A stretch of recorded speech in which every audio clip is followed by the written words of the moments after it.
do have some great news coming your way as well. But first, we take a look at what is happening as far as your forex exchange is concerned. Now, one United States dollar is buying at 23 kwacha 24 ngwe, selling at 23 kwacha 16 ngwe. The Great British Pound is buying at 31 kwacha 16 ngwe, selling at 31 kwacha 23 ngwe. The euro is buying at 27 kwacha, selling at 27 kwacha 6 ngwe.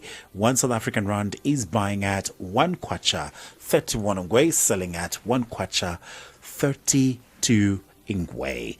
Well, quite a great one if you were to ask me as far as the forex exchange is concerned. Now, somebody told me this is official, all right? But if you were to go to the Ministry of Commerce, Trade and Industry, they'll tell you to say, well, this is actually very good for the country. And so is the Ministry of Finance, who has actually alluded to a lot of facts when it comes to how the forex exchange is looking like. And well, mainly it has been attributed to the good mining policies that Zambia has put in place, or should we say the UPND administration. Coco, stories? All right.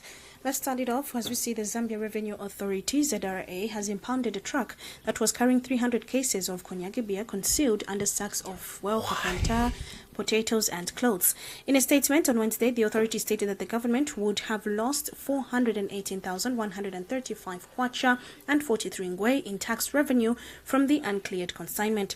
The Zambia Revenue Authority impounded a light, containerized truck that was carrying 300 cases of cognac beer, and the truck with the registration number BLC 3320, currently parked at ZRA Makeni Yard, was intercepted in Kapirimposhi on Saturday, 19th July 2025, and escorted to Lusaka for further investigation.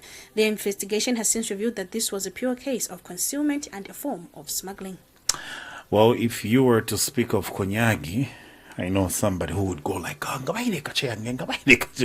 definitely the government would definitely want to monitor and see whatever that is coming into the country, right?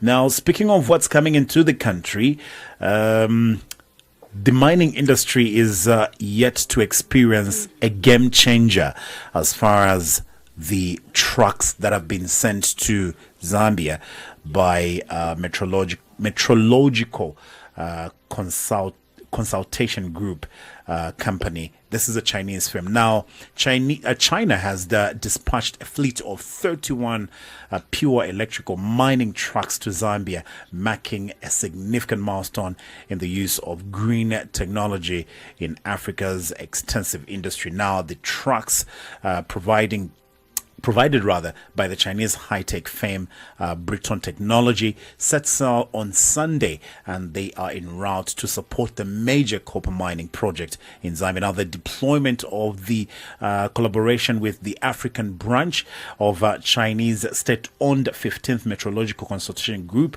and this being the biggest ever, or the largest that this company has ever shipped to Africa, and in particular Zambia. Now, the overseas cooperation is set as the first kind that will see a big impact on the mining industry in Zambia and also Africa.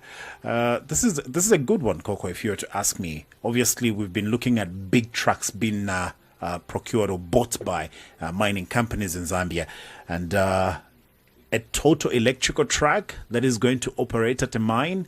Well, this would tell you to say that particular mining firm has reduced on the diesel that it buys to use their trucks. These would definitely be electrical trucks. In other news, the Lusaka City Council has so far recovered about 3 million kwacha out of the 9 million disbursed under the empowerment loans component of the Constituency Development Fund CDF for the year 2022-2023. Now, the Lusaka town clerk explained that the authority is making various efforts in ensuring that the loans are paid back.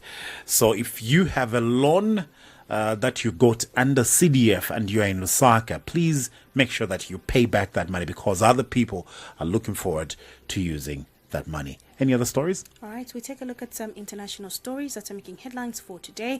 Some that we have on our list. The workers' factory owners in Lesotho see the industry ripped apart by Trump's huge 50% tariffs on a tiny nation.